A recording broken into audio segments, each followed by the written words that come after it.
imagine if some of the greatest science fiction stories by some of the most imaginative and creative writers of the past were actually true? War of the Worlds, fact. Real events of history recorded as eyewitness accounts, factual and complete. Day of the Triffids, fact.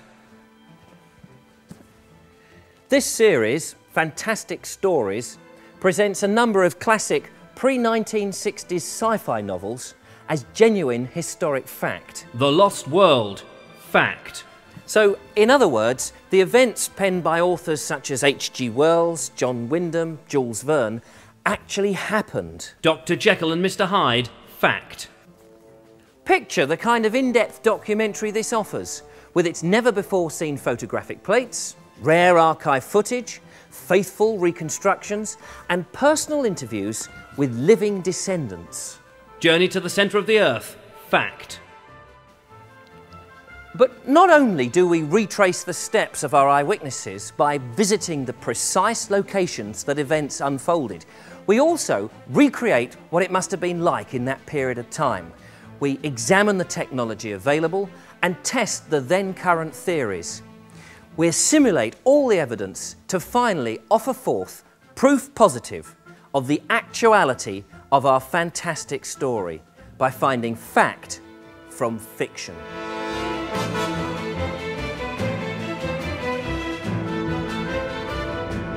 No one would have believed in the last years of the 19th century that this world was being watched keenly and closely by intelligences greater than man's.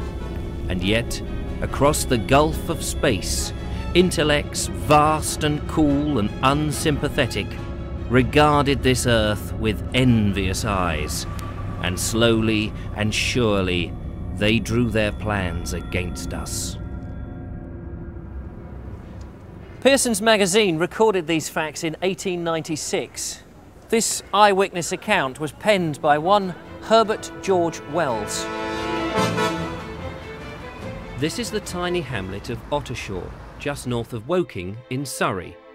In the late 1890s, Wells would visit his friend, the famous astronomer Edward James Ogilvie, and together they studied the night sky.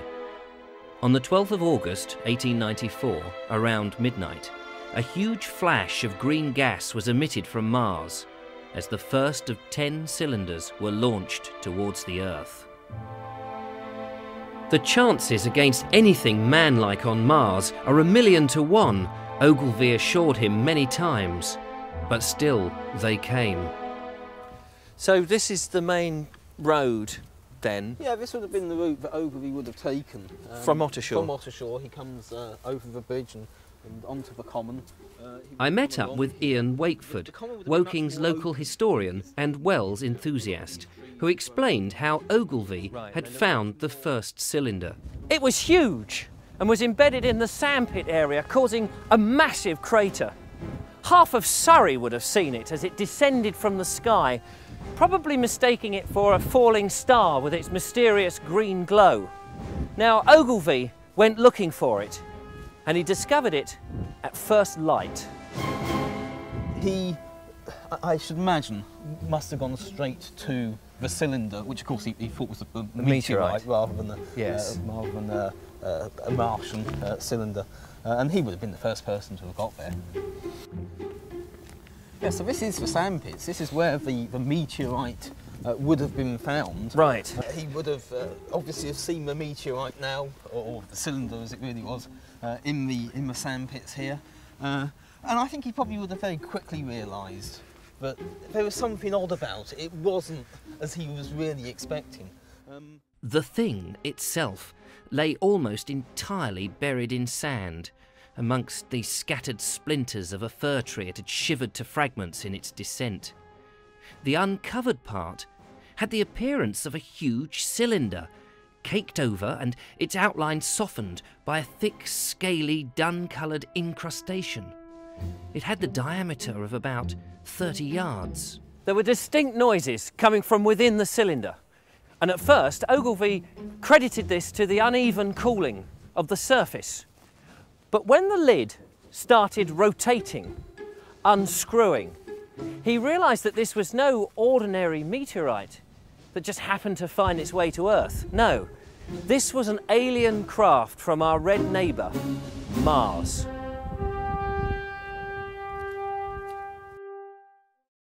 So this is the direction that the deputation would have taken. The deputation, of course, was made up of Henderson, the London journalist, Stent, who was the astronomer royal, and Ogilvy.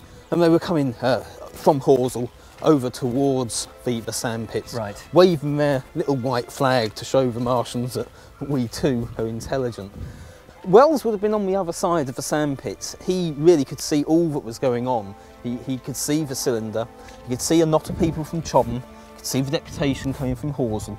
There was some people coming from the Woking direction as well. Right. And he sees the cylinder open and the heat ray start to come out.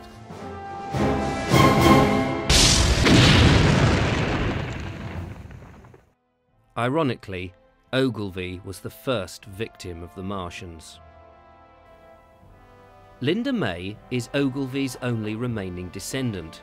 She is 40 and has no interest whatsoever in astronomy, but to her credit takes extreme care in her great-great-grandfather's observational notebook. Being his great-great-granddaughter, I'm really proud of the fact that he was the first one to see the cylinder. Even though he was quite, sceptical, he didn't believe in aliens and things like that, but he just thought it was so exciting that something had landed on our planet. He was the first one to see an alien, but obviously also he was the first one to get killed.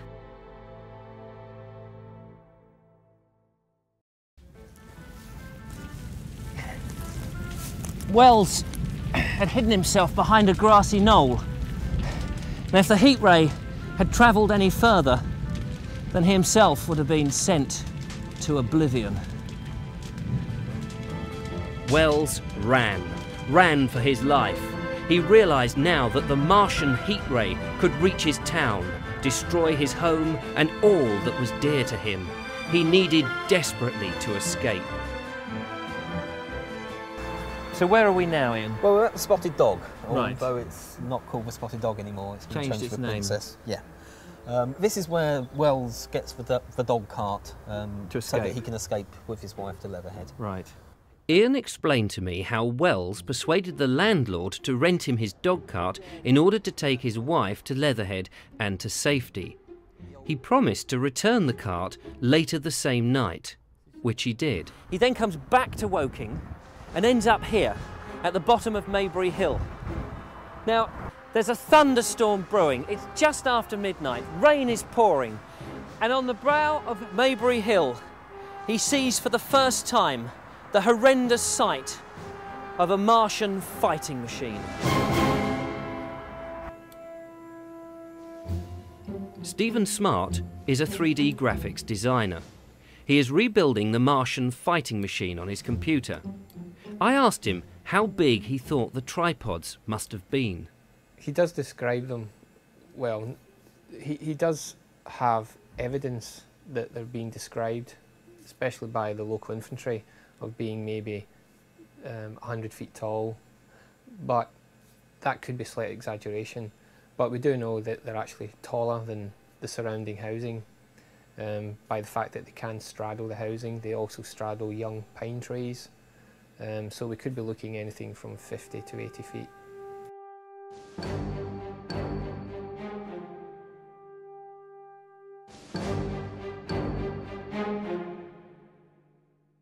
Wells tends to describe the three-legged creature walking. He mentions a lot of wobbling, which suggests swaying from side to side, which creates the momentum for the motion of it moving. And the fact that it is on a tripod, it therefore suggests that the third leg would be at the rear, which would then help propel the object forward.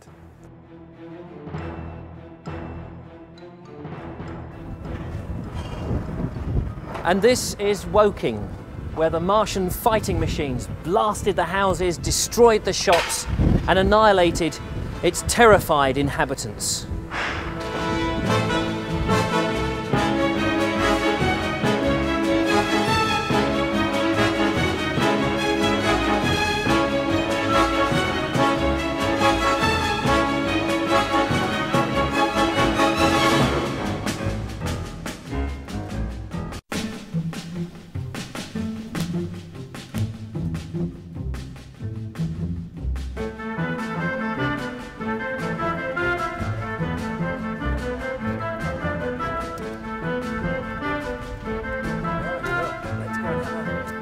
have a look for that cylinder.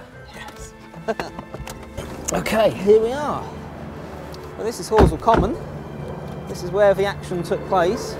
The Martian cylinder would have been in the sandpits over there.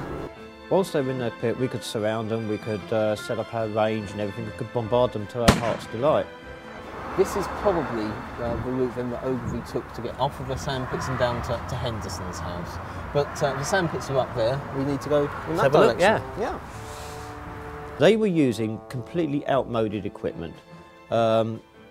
They hadn't really started to manufacture reasonable ordnance, long-range devices, more manoeuvrable devices until the Boer War came along, and of course World War I.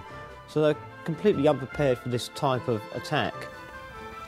Yeah, so this is the sandpits. This is where the meteorite would have been found. Right. But it wasn't really until it started to open that he realised that there must have been creatures inside. And he put two and two together and thought of the lights that he'd seen on Mars and realised that these creatures were in here, and he really had to go off and get help. And from his descriptions, some of them are quite picturesque. So they actually, maybe because the fact that he is a writer, he does actually give vivid imagery through the use of a few words. So Ogilvy would have come from that direction. Now, Ogilvy's very excited. He is. He's discovered this cylinder and the lid's rotating. The lid is starting to unscrew. He realises that there's the Martians inside, and he decides he's got to get some help. He can't do anything And on his the own. help is for them. The help is for the Martians. Yes, because he thinks they're trapped inside this hot thing. This hot cylinder. So he Through history, people have always wanted to document history. So therefore, if they have a photographic camera and that's their trade, then they will spend the 5 or 6 seconds that would be required to open the lens, take the exposure, and then run, possibly. So this rather plush property is where? This is Wells's house. This is Wells's house? Yeah, yes. So, and his study is where? Well, his study was probably up in the window at the top there. That gives him a clear view out to Horsell Common. If he'd been looking out of his study window when the Martian cylinder landed, he would have seen it. But as soon as the heat ray came out after a few days, they wiped out something in excess of 370 men. So this is the direction that the deputation would have taken. The deputation, of course, was made up of Henderson, the London journalist, Stent, who was the astronomer royal, and Ogilvy. And they were coming from Horsell over towards the sandpits, right, waving their little white flag to show the Martians that we too are intelligent. And they would have come to the cylinder. How do we know that Well, they came? We know that they came from Horsell. There was some people coming from the Woking direction as well. Right. And he sees the cylinder open and the heat ray start to come out. And the heat ray sweeps around, kills the deputation. He sees the people falling around, their clothes burning. He sees it sweep around to kill the people coming up from the Chobham Road in Woking. And it comes round and it just stops just before it reaches where Wells was hiding. But this point here where we are now, it is more or less This is more or less where the deputation would have been. bought it. Yep. It was devastating.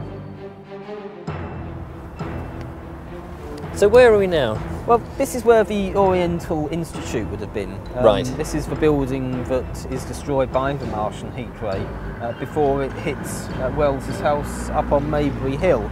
So the tower of the Institute was destroyed. Horsell Common is right over in that direction. Right, so this is like the first demonstration of the power of the heat ray as it's hitting in towards Woking. Yes, I mean obviously it's been destroying trees and things on the common, but this is where the buildings of Woking start to get get demolished and damaged. And presumably the rest of the town are beginning to realise that, you know, they're not so friendly anymore. Quite. I mean, obviously the deputation have been killed and there's been a lot of panic on the common then. But people thought that if the Martians couldn't escape, they couldn't get out of the pit. You were safe everywhere else. Now you've realised you're not safe because they can get to you wherever you are in this area. So the heat ray's coming up here. Yep. What else gets hit? Well, it knocks through the Institute and goes and hits Wells's house. And that's important, isn't it? realises then. Well, that's when they realise they're really in danger here, Right. and they need to get away from Woking. Prior to that, they have thought that the army and everything else is going to defeat Yep, and do the the job. idea was that the army were going to bomb, no, send guns onto the common and to destroy the cylinder before anything else happens. Right. But the heat ray is a thing that really More does. powerful than they expected. Yeah, quite. Yeah. Yes. So we're still in Maybury. So where are we now, Ian? Well, we're at the Spotted Dog, Right. although it's not called the Spotted Dog anymore. It's been Changed changed its to name. Princess. This is where Wells gets the dog cart To so that escape. he can escape with his wife to Leatherhead. Right.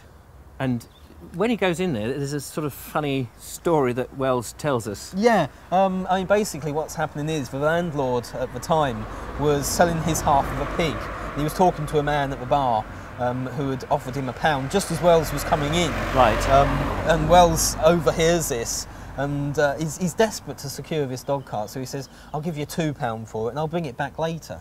And the landlord sort of looks at him and says, what are you talking about? I'm selling my half of a pig and you're going to bring it back later?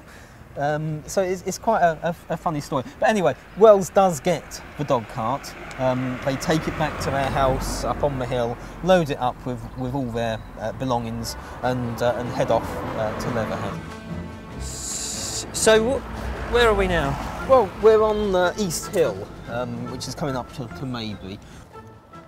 So this wasn't like this now, was it? No, I mean this area here was much more open common land than what it is now, obviously with the houses here.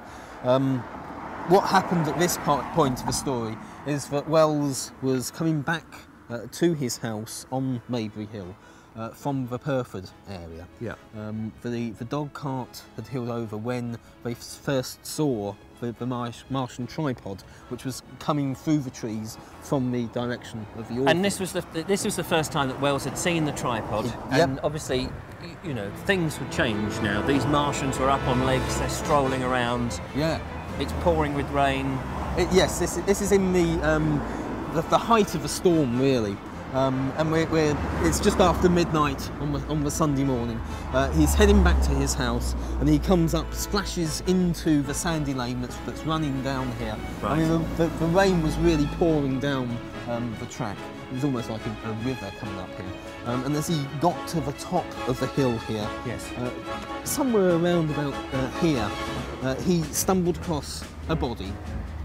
He doesn't know if it's dead or alive. He feels for the heart. There's no heartbeat at all. He turns the body over, and with a flash of lightning, he suddenly sees who it is, and it's the landlord from the Spotted Dog who he'd borrowed the dog cart from.